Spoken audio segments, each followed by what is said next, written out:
Good morning class, good morning everyone. Audio video proper है क्या बच्चों? बताओ एक बार। दीक्षा, दिव्यांशु, सलोनी, ऑडियो वीडियो प्रॉपर है क्या बच्चों? बताओ एक बार। यस। अच्छा, नया एक्ट स्टार्ट करने जा रहे हैं, general clauses act.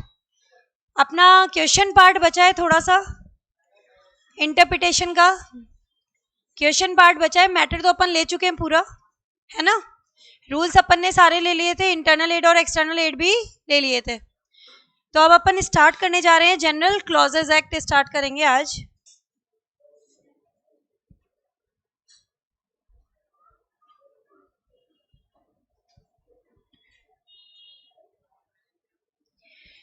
General clauses act जो है आपका, ये जनरल क्लॉजेज एक्ट आपका आया था 11 मार्च 1897।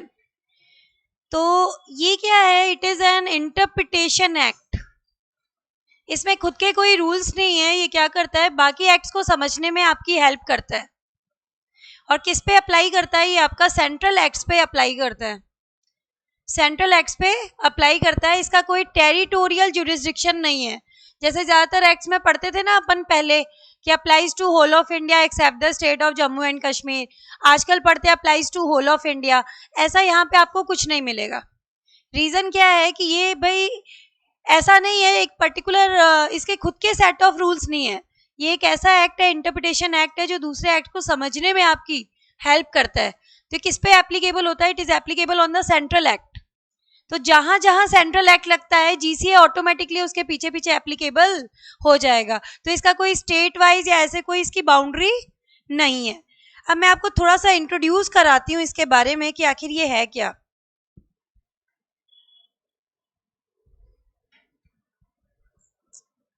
अच्छा, सपोज करो मैंने क्या किया बेटा, मैं एक्टिवा से जा रही थी, मैंने सिग्नल क्रॉस कर दिया। अब वो सिग्नल क्रॉस कर दिया तो ट्रैफिक पुलिसमैन आया और क्या कहता है कि मैम चलान कटेगा। तो मैंने भी टशन टशन में बोल दिया, भाई काहे का चलान, क्यों कटेगा? भाई मैंने भी तो लॉ पढ़ रखी है थोड़ी बहुत। बोले ठीक है भाई। मैं बोला क्यों नहीं कटेगा? उसने पूछा। मैं बोला आपके रूल्स उठा के देखो, आपका जो एक्ट है वो क्या कहता है, if he breaks the signal he will be liable. और मैं तो ही हूं नहीं, आई एम अ शी। ठीक है, तो अब मेरे पे ये आपका एक्ट कैसे लगेगा? मेरे पे तो आप लगा नहीं सकते। ठीक है, अब आपको चाहे आइडिया कितना ही स्टूपिड क्यों ना लगे, लेकिन है तो सही। बताओ सही बात है कि नहीं है? बताओ। तो अब भाई एक एक्ट बना दिया। अब हर जगह अगर ये लोग एक्ट में लिखते ही ऑब्लिक शी, है ना, या हर जगह लगते सिंगुलर और प्लूरल, है ना, सब्सिडरी सब्सिडरीज, कंपनी कंपनीज, तो अपना एक्ट हो जाता बहुत लंबा। ठीक है, तो बस एक एक्ट में बता दिया। क्या बता दिया? Masculine includes feminine also, singular includes plural also. General एक तरीके से इंफॉर्मेशन दे दी कि सभी एक्ट में जो है ना हम एक चीज यूज कर रहे हैं, ही का मतलब क्या है, शी भी है यहाँ पर। ठीक है, ऑडिटर वाले चैप्टर में आपने पढ़ा he should be a member of ICI. अब क्या गर्ल्स क्या सीए नहीं कर सकती? यहाँ पे ये लोग ऐसे ही फीस देके थोड़ी ना बैठी हुई हैं। ही इंक्लूड्स शी। समझ आई बात की नहीं आई? बताओ। Masculine includes feminine also. अब उस एक्ट में नहीं बताया, कहाँ बताया? जीसीए में बता दिया। कुछ कॉमन रूल्स, जनरल रूल्स बताता है ये आपको। सपोज करो मेरी कोर्ट में हियरिंग है, और कोर्ट में हियरिंग है और मुझे उस दिन जाना है, और बाय चांस किसी वजह से कोर्ट उस दिन बंद हो गया। कोर्ट उस दिन बंद हो गया तो किस दिन होगी hearing? Next day, next working day. ये भी एक जनरल रूल है। कहाँ बताया? जनरल क्लॉजेस एक्ट में। जनरल क्लॉजेस एक्ट में भाई डिस्टेंस मेजर करना, जैसे आपके एविएशन वाले एक्ट होते हैं, एविएशन वाले एक्ट होते हैं, उनमें डिस्टेंस मेजर करना है। जैसे आपको बोला 1000 किलोमीटर। अब एक रास्ता तो जाता है भाई दो पॉइंट्स के बीच में, एक तो रास्ता जाता है उबड़ खाबड़ जिगजैग वाला, और एक जाता है बिल्कुल स्ट्रेट लाइन वाला। लॉ क्या कहता है? Straight line horizontal plane. कौन सा डिस्टेंस लेना है? Straight line horizontal plane. तो ये भी आपका क्या है, एक तरीके से जनरल रूल है। तो इस तरीके के कुछ जनरल रूल्स हैं जो हर एक्ट में ना देने पड़े। फ्रीक्वेंट रिपीटिशन को रोकने के लिए एक अलग से एक्ट बना दिया, जिसको बोलते हैं GCA, general clauses act. General clauses act वो अपन पढ़ने जा रहे हैं। ठीक है, अब देखो इसके बारे में।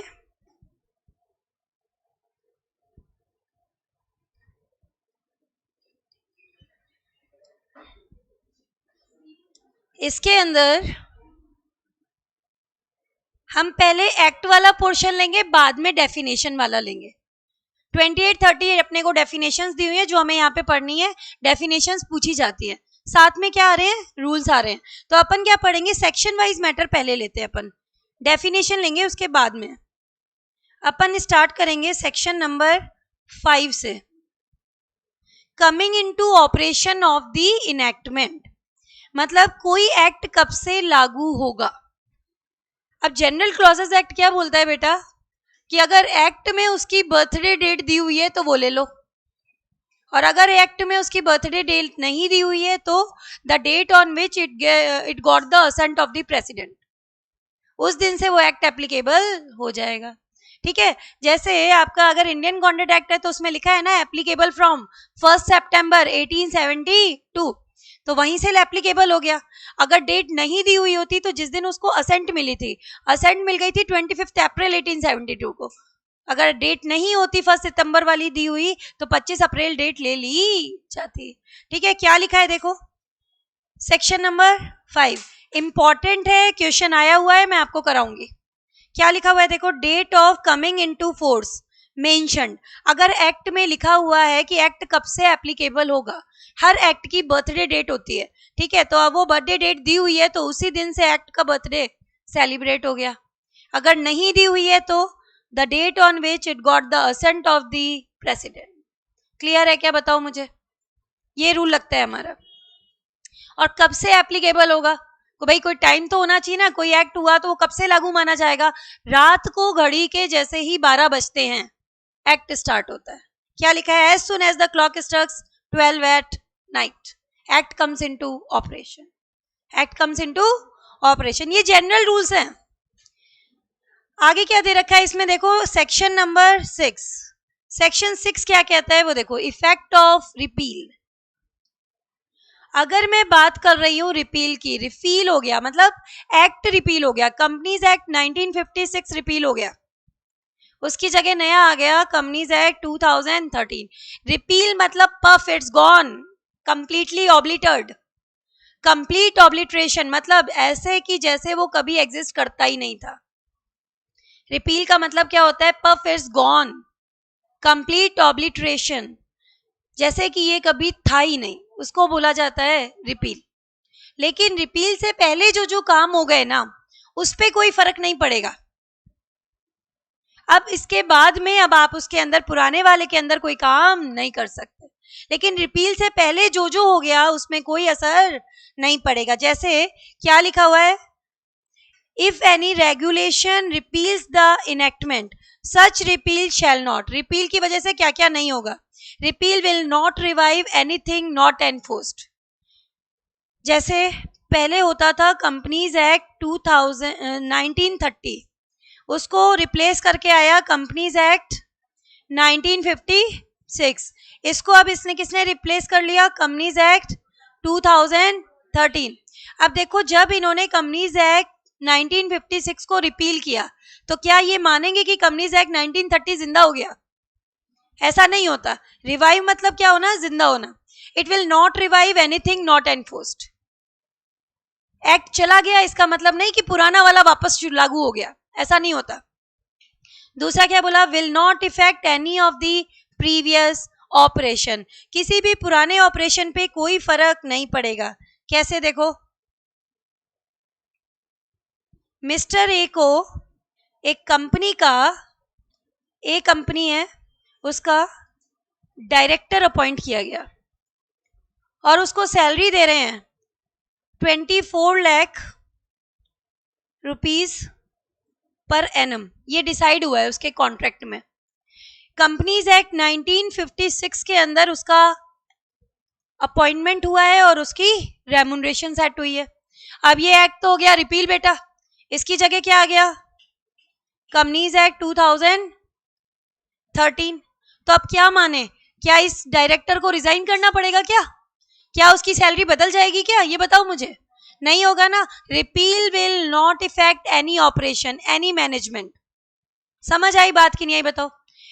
It will not affect any right, any liability, any obligation, any penalty, any forfeiture, any litigation, any inquiry. और एग्जाम्पल्स देखो, कंपनीज एक्ट के अंदर इस डायरेक्टर पे पेनल्टी लगी थी 2 लाख रुपए की, कंपनीज एक्ट 1956 में। थोड़े समय बाद में 1956 वाला एक्ट क्या हो गया, रिपील हो गया। तो अब क्या ये उसकी पेनल्टी हट जाएगी क्या? उसको सजा हुई थी 10 सालों की, कंपनीज एक्ट 1956 तो चला गया, तो क्या उसकी सजा खत्म हो जाएगी? नहीं होगी। सपोज करो सर्विस टैक्स 2016 में सर्विस टैक्स की चोरी करी, एक बंदे ने टैक्स की चोरी करी, उस पर पेनल्टी लग रही है कितनी, 5 लाख रुपए की। 2017 में सेल्स टैक्स का, इसका सर्विस टैक्स का नाम ही हट गया, जीएसटी आ गया, तो अब क्या ये पेनल्टी माफ हो जाएगी क्या? नहीं है, चलती रहेगी। कोई इंक्वायरी चल रही थी किसी मामले में, एक्ट हो गया हमारा रिपील, सर्विस टैक्स में किसी मामले में किसी के कोई अगेंस्ट इंक्वायरी चल रही थी, ठीक है, अब एक्ट हमारा रिपील हो गया, ठीक है, उसकी जगह आ गया जीएसटी, तो क्या वो इंक्वायरी बंद हो जाएगी? नहीं होगी। सपोज करो टैक्स की स्लैब थी, आप आते थे टैक्स की स्लैब में 20% स्लैब में, गवर्नमेंट ने चेंजेस किए, अब टैक्स स्लैब कितनी हो गई, 15%, तो आपने 20% के अकॉर्डिंग दिया, तो क्या आप 5% रिफंड मांग सकते हो? नहीं मांग पाओगे। मतलब repeal will not effect anything, पहले जो भी हो गया उस पर कोई इफेक्ट रिपील का नहीं पड़ेगा, whether it be any operation, management, appointment, remuneration, right, liability, litigation, penalty, forfeiture, किसी पे भी कोई फर्क नहीं पड़ेगा। क्लियर है क्या, बताओ मुझे। और ये बहुत इंपॉर्टेंट टॉपिक है जो मैं अभी करा रही हूं आपको, एक बार पढ़ो इस चीज को। पुराना चला गया इसका मतलब ये नहीं, ये वाला चला गया इसका मतलब ये नहीं कि पुराना जिंदा हो गया। दूसरा बोलता है कोई भी प्रीवियस ऑपरेशन, मैनेजमेंट, अपॉइंटमेंट, उन पे कोई फर्क नहीं पड़ेगा। कोई भी राइट और लाइबिलिटी जो कि रिपील एनैक्टमेंट के अंदर थी उस पर कोई असर नहीं पड़ेगा। यहाँ शैल नॉट लिखा हुआ है, देखो, कोई भी असर नहीं पड़ेगा। 20% में आपने टैक्स दे दिया, रेट हो गई टैक्स की अब 15%, 5% का रिफंड नहीं मिलेगा, ठीक है। आगे दिया, it will not effect any inquiry, any litigation, कोई भी केस लॉ चल रहा है, कोई भी रेमेडी दी गई है कोर्ट के द्वारा, उसमें कोई असर नहीं पड़ेगा। It will not effect any, लिख लेना, it will not effect any inquiry और इन्वेस्टिगेशन, लिखा हुआ भी है, देखो ये इंक्वायरी या इन्वेस्टिगेशन चल रही है, उस पर भी कोई असर नहीं पड़ेगा। कहना चाहते हैं कि रिपील का पुराने वाली किसी चीज पे कोई असर नहीं पड़ता। अब नया कोई काम उसके अंदर नहीं कर सकते, नया कोई काम उसके अंदर नहीं कर सकते, लेकिन जो पुराना हो गया वो सब सही है। और एक चीज और याद रखना, repeal is only of act. Only of act कैसे, जैसे मान लो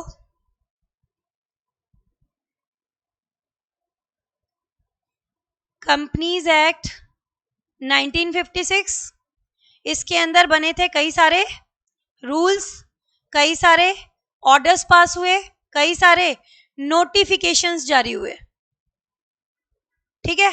अब इसको चेंज करके क्या आ गया, कंपनीज एक्ट 2013।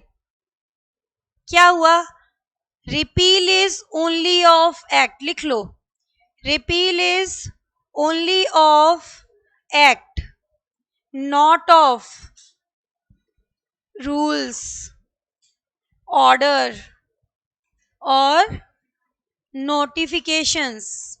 ये जैसे पहले लगते थे कंपनीज एक्ट 1956 पे, अब किस पे लगने लग जाएंगे, कंपनीज एक्ट 2013 पे, जब तक कि कंपनीज एक्ट 2013 एक्सप्रेसली मना नहीं करता। Repeal is only of act, not of rules, not of orders, not of notification. ये जो पहले के बने हुए रूल्स, ऑर्डर, नोटिफिकेशन है, किस पे लगने लग जाएंगे, कंपनीज एक्ट 2013 पे लगने लग जाएंगे, ठीक है, जब तक कि कंपनीज एक्ट 2013 खुद एक्सप्रेसली मना ना करे। Repeal is only of act, not of orders and notification. याद रहेगी ये चीज। अब एक वर्ड बेटा यूज होता है डिलीशन, आपके एग्जाम में पूछा जाता है डिफरेंस, कि what is the difference between repeal and deletion, इन दो शब्दों के बीच में वो आपसे अंतर पूछता है कि what is the difference between the word repeal and the deletion. 2 बार 3 बार अपने एग्जाम में आया हुआ है, तो मैं आपको अंतर बताने की कोशिश कर रही हूँ दोनों के बीच में विद एन एग्जाम्पल। रिपील का मतलब तो जैसे वो कभी था ही नहीं, puff it's gone, complete obliteration, complete wiping of, पूरा साफ हो जाता है रिपील का मतलब, ठीक है। और डिलीशन का मतलब आज डिलीट हुआ तो आज के बाद में एग्जिस्ट नहीं करेगा, आज से पहले के लिए वो है, ये अंतर होता है। जैसे मान लो, एक थोड़ा सा सिली टाइप का लग सकता है एग्जाम्पल, बट तुम्हें समझने में हेल्प करेगा। एक मिस्टर कवि हैं, उसकी वाइफ है कविता, और इसकी बेस्ट फ्रेंड है बबीता। ले लेंगे, चलो ले लेते हैं, अपने कोई दिक्कत नहीं, अपने को नाम में क्या प्रॉब्लम है, चलो बबीता। अब क्या हुआ, बेस्ट फ्रेंड थी कविता और बबीता। 3 मार्च को दोनों फ्रेंड्स के बीच में बोले, मैम अभी तो फ्रेंड बताया था, बेस्ट फ्रेंड, और अब क्या करा दिया, ब्रेकअप भी करवा दिया। तो अब इनके बीच में ब्रेकअप हुआ 3 मार्च को, ठीक है। और जो कविता है उसकी बहुत बुरी मैरिज रिलेशनशिप चल रही थी, किसके साथ, कवि के साथ।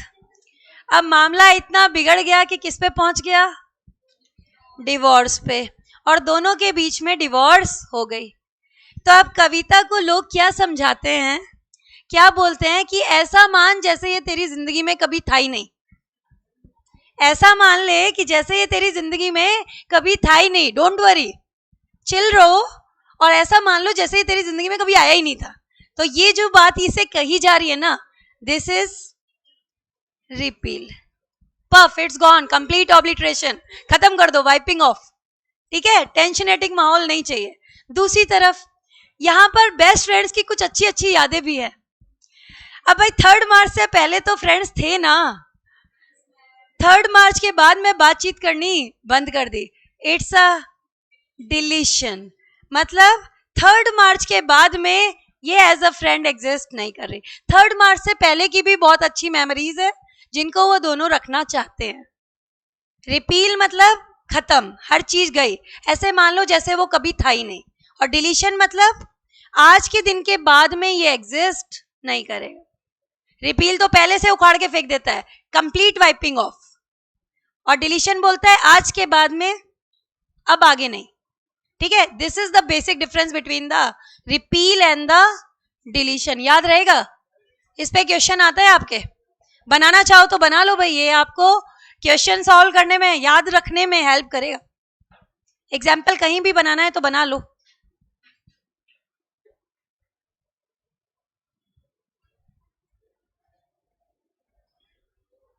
इंपॉर्टेंट क्वेश्चन है, आईसीआई 2-3 बार पूछ चुका है, what is the difference between repeal and the deletion.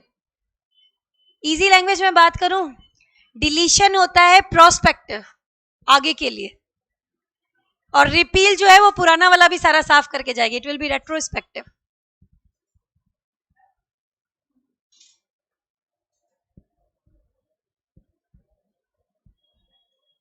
कविता को क्या सजेस्ट कर रहे हैं, think as if he never existed in your life. नहीं, बोलने से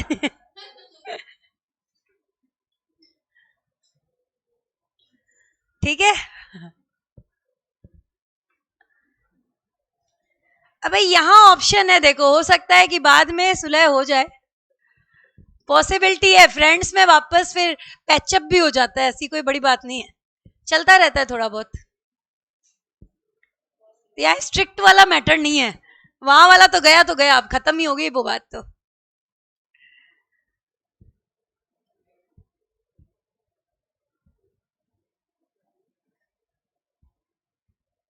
it works only prospectively.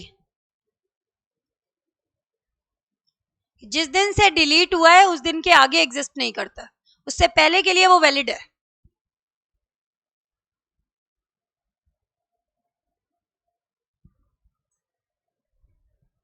Word मिलेंगे आपको यहां पर, क्या? कंप्लीट ऑब्लिटरेशन,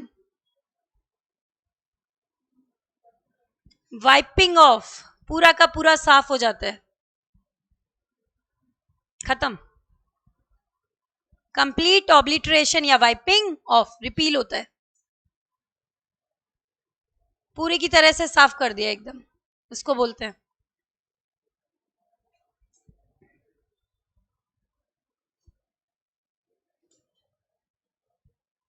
हो गया?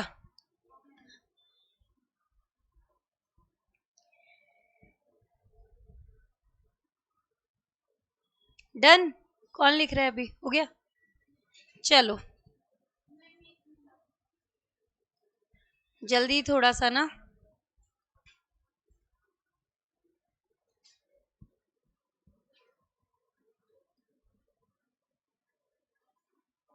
हो गया?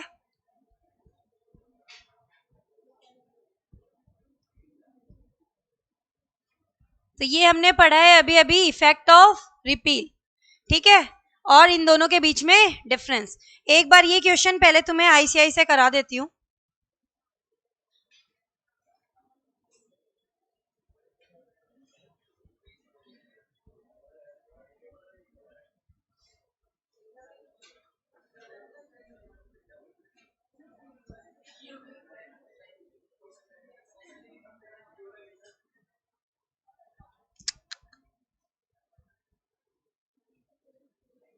बुक्स क्यों नहीं दे रहा है?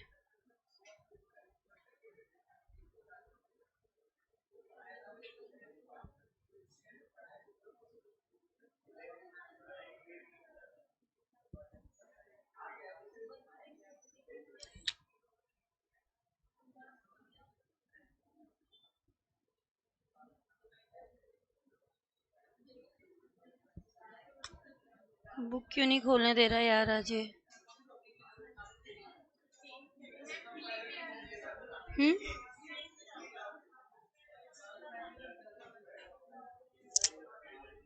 स्टूडेंट्स पे मटेरियल क्यों नहीं दे रहा?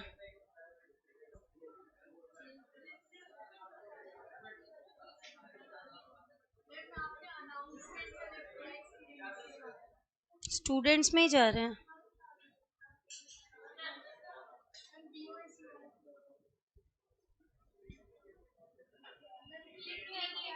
हाँ,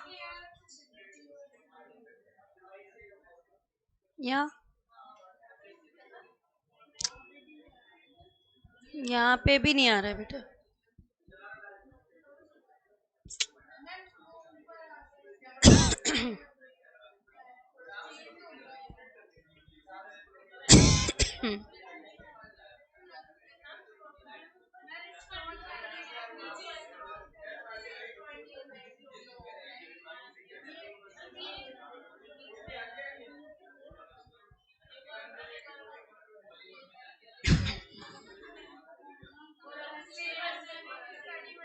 स्टडी मटेरियल पे आएगा, चेंज कर दिया आज कॉन्सेप्ट थोड़ा।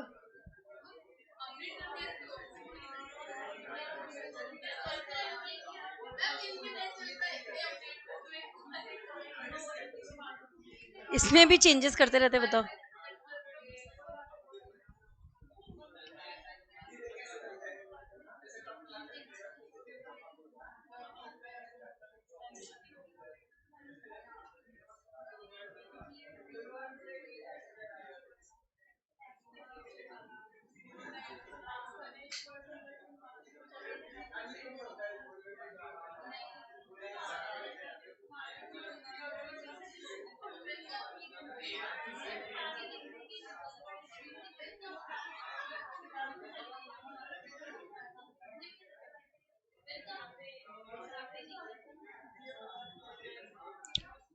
ये आपको लेना है, देखो बेटा, क्वेश्चन नंबर 8 दिया हुआ है आपकी आईसीआई बुक में पीछे, वो देखो एक बार, मेन एग्जाम में आया हुआ क्वेश्चन है।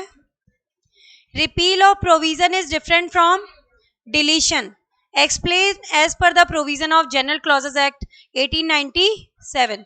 एक केस है, इसका नाम याद रखना है, नवरंगपुरा ग्राम धर्मदा मिलकत ट्रस्ट अगेंस्ट रामतूजी रामाजी। और ये क्वेश्चन 3 बार आया है, करना है इस केस का नाम। दोबारा सुन लो, नवरंगपुरा गांव नर्मदा मिल्कत ट्रस्ट अगेंस्ट रमतूजी रामाजी। अब इसमें क्या बताया देखो, it was decided that repeal of provision is distinct from deletion of provision. Repeal ordinary brings complete obliteration or abolition of the provision as if it never exists, thereby affecting all the incoherent मतलब related rights and all, इसमें भी scrolling नहीं होती ना, and all causes of action related to the repealed provision, पूरी तरीके से खत्म कर देता है, एक तरीके से ये कहना चाहते हैं। While the deletion ordinarily takes effect from the date of legislature effecting the said deletion, जिस दिन आया ना ये प्रोविजन डिलीट हो गया, उसी दिन से वो डिलीशन लागू होता है, उसके पहले से लागू नहीं होता। Only prospectively, never to effect the total effecting or wiping out of the provision as if it never existed. repeal जो है पूरी तरीके से साफ कर देगा like it never existed, और deletion क्या होता है, only from the date it is deleted it will not exist. complete wiping off नहीं होती, उसको क्या बोला जाता है, deletion। याद रहेगा, बहुत इंपॉर्टेंट क्वेश्चन है, इसको जरूर करके जाना। अब अपन आ रहे हैं अपने नोट्स में आगे। इनकोहेरेंट मतलब उससे रिलेटेड सारे राइट्स। अब वापस आ रहे हैं अपने नोट्स पर। आई थिंक रिपील समझ में आ गया होगा कि जो भी पुरानी चीजें हैं उन पे क्या है, जो पुराना हो गया उस पे कोई इफेक्ट पड़ेगा नहीं, नया तुम इसमें कुछ कर नहीं सकते, ठीक है। It will not effect any operation, right, liability, inquiry, litigation, forfeiture, किसी पे कोई असर नहीं पड़ेगा। आगे दिया है repeal of act making textual amendment.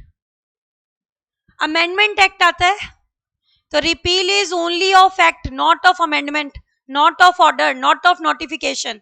Repeal is only of original act, ठीक है। आगे देखो, अब इसको पढ़ते हैं। अमेंडमेंट एक्ट पास हुआ, इसने सेंट्रल एक्ट को अमेंड कर दिया, और उसके बाद में वो अमेंडमेंट एक्ट क्या हो गया बेटा, रिपील हो गया। Repeal is not to effect the continuance of the amendment. Repeal is only of the original act, not of the amendment act. Example से समझो, Companies Amendment Act 2015 आया था। कंपनीज अमेंडमेंट एक्ट 2015 आया था, जिसने क्या बोला कि भाई जो प्राइवेट कंपनी की मिनिमम कैपिटल है 1 लाख और पब्लिक की मिनिमम कैपिटल कितनी हुआ करती थी, 5 लाख, इसको हम हटा रहे हैं, इसको हम हटा रहे हैं। आज के दिन बात करें तो कोई कैपिटल, मिनिमम कैपिटल रिक्वायरमेंट नहीं है, ना तो प्राइवेट में ना पब्लिक में, जबकि एक्ट में लिख के आता है private company is a company which have the minimum capital as specified in the act. और बाद में अपन पढ़ते हैं कि भाई अमेंडमेंट एक्ट आया था और उसने क्या किया था, मिनिमम कैपिटल की रिक्वायरमेंट को हटा दिया। बात समझ में आई? अमेंडमेंट लाने का तरीका यही होता है, अमेंडमेंट एक्ट लाया जाता है, वो अमेंड कर देता है सेंट्रल एक्ट को, और उसके बाद में उस अमेंडमेंट एक्ट को रिपील कर दिया जाता है। वो अमेंडमेंट एक्ट तो रिपील हो जाता है, लेकिन होता क्या है, जो अमेंडमेंट वो करके गया है ऐसा माना जाता है जैसे वो मेन एक्ट में लिखा हुआ है। Repeal is only of act, not of amendment, not of order, not of notification, ठीक है। अमेंडमेंट एक्ट पास हुआ जिसने सेंट्रल एक्ट को अमेंड कर दिया, और उसके बाद में वो अमेंडमेंट एक्ट क्या हो गया हमारा, रिपील हो गया। Repeal will not effect the continuance of the amendment. Repeal is only of the original act, not of the amendment. समझ आई बात कि नहीं आई बताओ? आज के दिन क्या माना जाएगा, कंपनीज एक्ट 2013 में यही लिखा हुआ है कि मिनिमम कैपिटल की रिक्वायरमेंट नहीं है, जबकि ये चीज लिख के कहाँ आई थी, अमेंडमेंट एक्ट में आई थी। अमेंडमेंट एक्ट अगर हम डालते रहें, इकट्ठे करते रहें तो बहुत सारे हो जाएंगे। एक एक्ट मैन रहता है, अमेंडमेंट एक्ट आया उसमें चेंज करता है, रिपील हो गया, ऐसा माना जाएगा वो अमेंडमेंट उस एक्ट का पार्ट बन गया। यही होता है। समझ आई बात कि नहीं आई बताओ? The repeal is only of the act, it is not of amendment, not of order, not of notification. ये चीज यहाँ पे इन्होंने बताई है, repeal of act making textual amendment.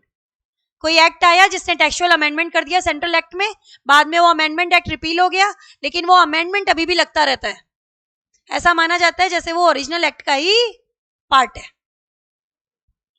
आगे दिया है revival of repealed enactment, section number 7।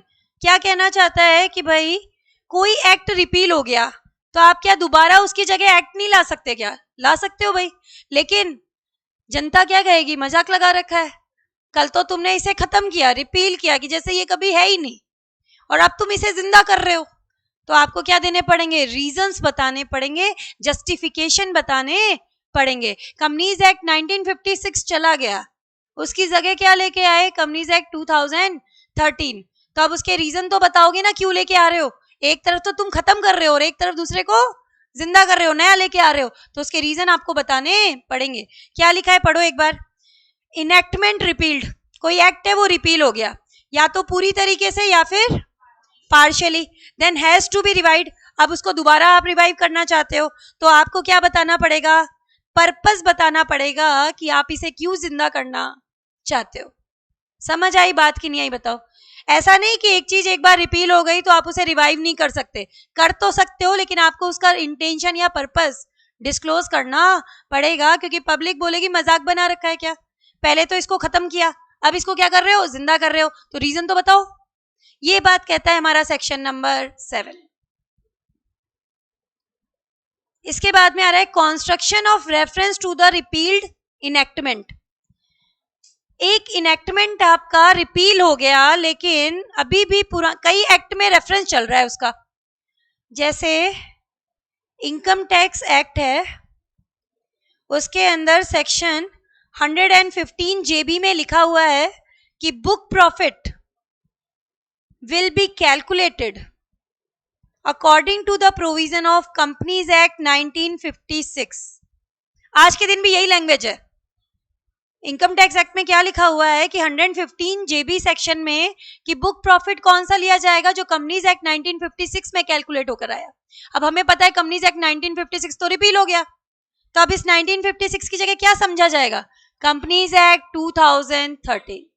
अगर आप याद करो तो आपने एलएलपी पढ़ा था लास्ट टाइम, एलएलपी के अंदर ये लिखा हुआ था ना, द प्रोविजन, अगर सेंट्रल गवर्नमेंट चाहे तो कंपनीज एक्ट के कुछ provision as it is LLP पे भी लगा सकती है, और वहां पर कंपनीज एक्ट 1956 लिखा हुआ था।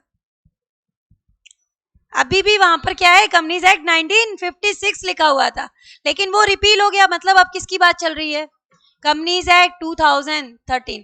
क्या कहना चाहते हैं, construction of reference to the repealed enactment. कोई एनेक्टमेंट रिपील हो गया लेकिन उसका रेफरेंस किसी और एक्ट में चल रहा है, ठीक है। If any act repeal and re enact reference in the another enactment to the repealed provision shall be constitute as a reference to the provision of so re enacted. अब यहाँ कंपनीज एक्ट 1956 लिखा हुआ जरूर है, इसे क्या माना जाएगा, कंपनीज एक्ट 2013। क्लियर है क्या? ये एग्जाम्पल नोट डाउन करवा रही हूँ, लिखो। For example,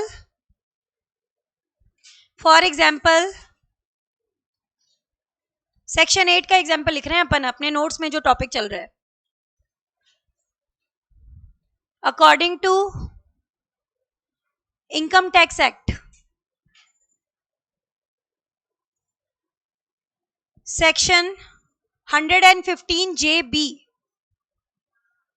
according to income tax act section 115 JB, book profit will be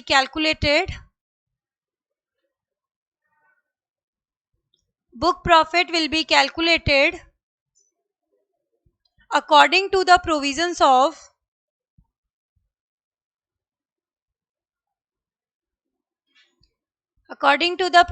of Companies Act 1956. Companies Act 1956. Here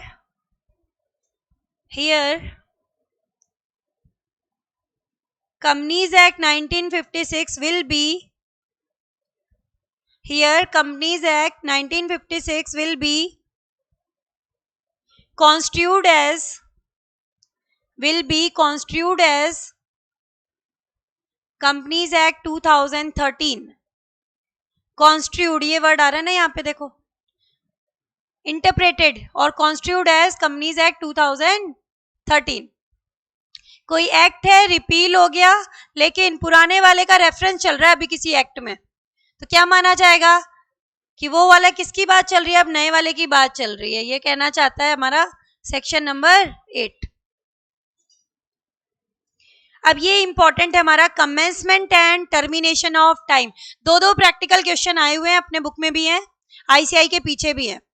क्या है यहाँ पर, ये देखो एक बार, अगर कोई पीरियड है, commencement and termination of time की टाइम कैलकुलेट करना है आपको, जैसे डिविडेंड का टाइम है, एजीएम की डेट हुई आपकी, डिक्लेरेशन ऑफ डिविडेंड, उसके 30 डेज के अंदर अंदर आपको पे करना होता है, ठीक है, नहीं तो 7 डेज के अंदर अनपेड डिविडेंड अकाउंट यूडीए में ट्रांसफर कर देते हैं। तो आपको कोई टाइम पीरियड काउंट करना है तो कैसे करोगे, रूल कहता है फ्रॉम यहां से यहां तक का पीरियड है आपके पास, तो बोलते हैं जो शुरुआत की डेट है उसको तो एक्सक्लूड कर दो, to use to exclude the first day and include the last day. First वाले को छोड़ दो और लास्ट वाले को इंक्लूड कर दो, ये रूल है जीसीए का। Commencement and termination of time, अगर आपको बताना है कि भाई ये एजीएम की डेट है, इस एजीएम की डेट से डिविडेंड डिक्लेयर हुआ, ठीक है, कितने दिन के अंदर अंदर इसका पेमेंट हो जाना चाहिए, तो जो एजीएम की डेट है उसको तो क्या करोगे, एक्सक्लूड करना है, exclude the first day, include the last day, ये रूल है हमारा, और इस पे बहुत आते हैं क्वेश्चन। ठीक है, समझ आई चीज की नहीं आई बताओ मुझे।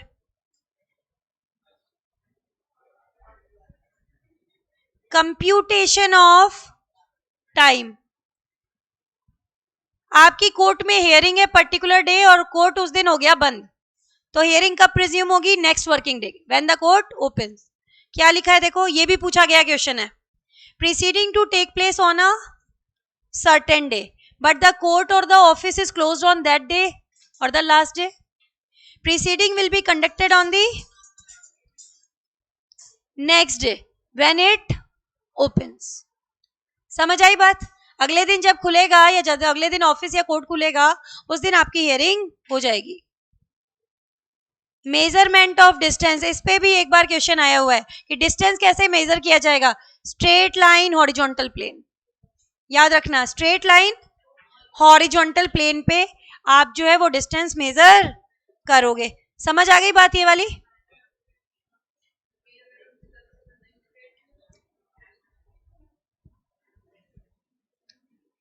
इसमें देखो आपको ये क्वेश्चन मिल रहा है, क्वेश्चन नंबर 9, क्वेश्चन नंबर 9 मिल रहा है आईसीआई में, इसको सॉल्व करो एक बार सेक्शन 9 के अकॉर्डिंग।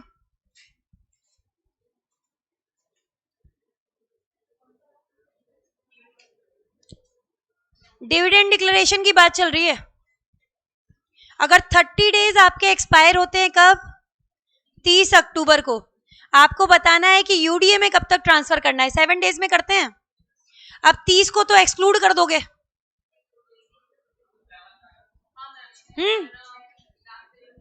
फर्स्ट जो है उसको तो एक्सक्लूड करो, लास्ट को क्या करना है, इंक्लूड करना है। 6 नवंबर आ गया, सेम डेट आ रही है आपकी। इसमें एक क्वेश्चन और दिया है, ये भी कर लो, इजी है ना, फर्स्ट वाले को छोड़ दो और लास्ट वाले को इंक्लूड कर लो। ये वाला क्वेश्चन करो, ये आपको मैंने बताया था ना कि एक्ट में बर्थडे डेट दी हुई है सेक्शन 5 के अकॉर्डिंग, तो वो लेते हैं, एक्ट में डेट नहीं है तो क्या लेते हैं, जिस दिन प्रेसिडेंट की असेंट मिली। पढ़ो इसको एक बार, referring to provision of general clauses act find out the day और date on which the act come into force. कोई एक्ट ऑफ पार्लियामेंट है उसमें पर्टिकुलर डेट मेंशन्ड है, उसी दिन से बर्थडे डेट दी हुई है तो वही डेट लोगे ना। अच्छा सेकंड देखो, SEBI regulation 2015 issued by SEBI, notification dated इतना, विद इफेक्ट फ्रॉम इतना, क्या डेट लें भाई, विद इफेक्ट फ्रॉम इतना है तो मतलब यही डेट ली जाएगी। ऊपर वाले में देखो नॉट लिखा हुआ था बेटा, नॉट है मतलब when receive the assent of the president, when receive the assent of the president, तो मतलब इसमें तो आ जाएगा कि जब प्रेसिडेंट की असेंट मिले, और नीचे वाले में क्या लिखोगे, बर्थडे डेट 1 जनवरी। समझ आई बात की नहीं आई बताओ मुझे भाई, अगर एक्ट में डेट दी है तो वो डेट लेते हैं कि इस दिन से लागू हुआ, डेट नहीं दी है तो जिस दिन उसको प्रेसिडेंट की असेंट मिली वो डेट ली जाती है। कहाँ लिखा हुआ है, सेक्शन नंबर 5 में।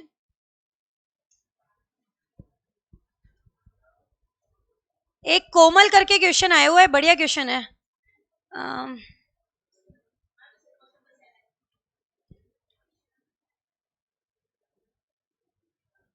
कोमल लिमिटेड, ये क्वेश्चन करना है आपको, अभी करके बताओ मुझे। कोमल लिमिटेड है, डिविडेंड डिक्लेयर किया है, एजीएम हुई है कब? 27 को। ठीक है, आपको एडवाइस देनी है कि कब डिविडेंड पे करना है। 27 को तो एक्सक्लूड कर दो, 28, 29, 30, 3 दिन तो इधर, मतलब 27। ठीक है, तो ये डेट आई हमारी 27। Date during which required to transfer the amount to the UDA, 27 exclude कर दो, शुरू हो जाओ फिर।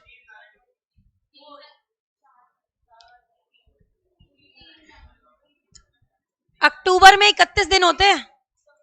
हाँ, 28, 29, 30, 31, 1, 2, 3। ठीक है ना, समझ आ गई बात की नहीं आई बताओ? एक बार चेक कर लो आपका आंसर और इसमें।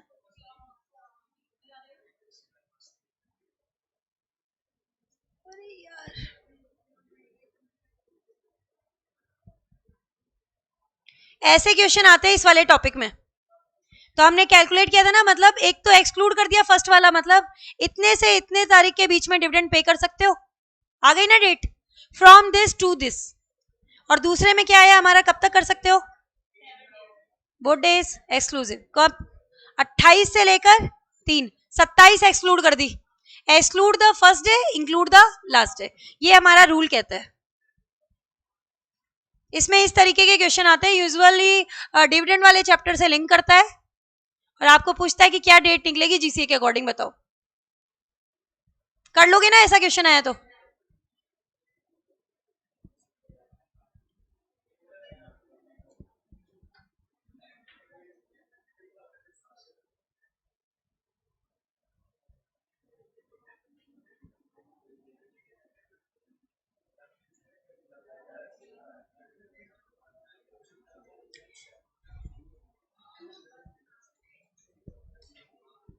एक प्रोविजन लास्ट वाला ये ले लो, थर्ड, फिर खत्म कर रहे हैं अपन क्लास।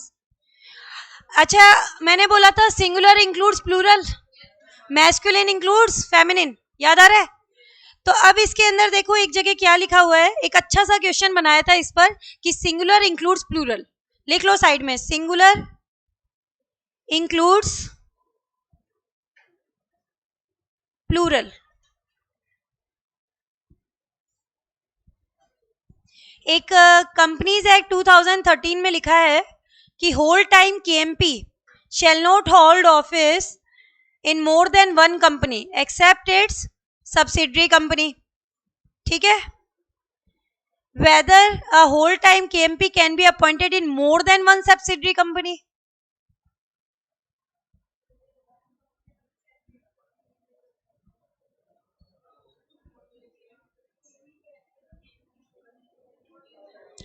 क्या लिखा हुआ है कि अपनी सब्सिडरी कंपनी को छोड़ते हुए किसी और कंपनी में होल टाइम ऑफिस नहीं कर सकता, अपनी सब्सिडरी कंपनी को छोड़ते हुए। अब इसकी 10 सब्सिडरी कंपनी है तो क्या हुआ, 10 अलाउड है भाई। Subsidiary include subsidiaries, subsidiary include subsidiaries, ये चीज है यहाँ पर।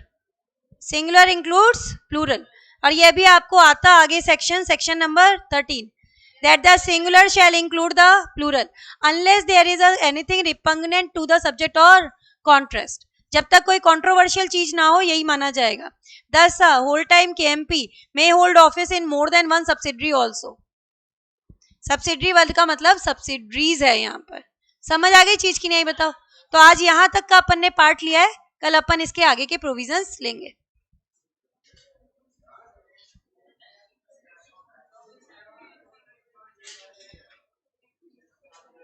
पीडीएफ शो नहीं हो रही, यहाँ से तो प्रॉपर जा रही है।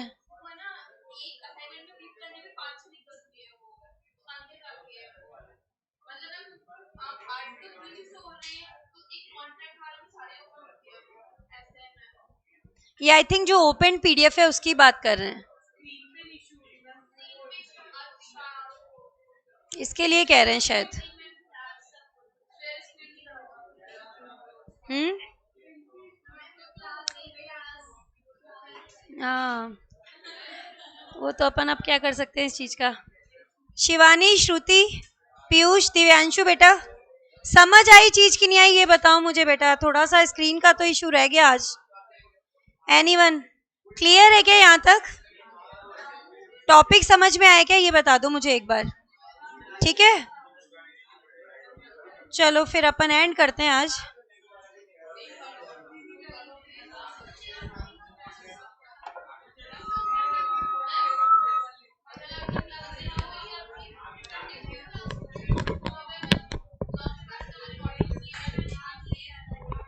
मैंने तो 11 बजे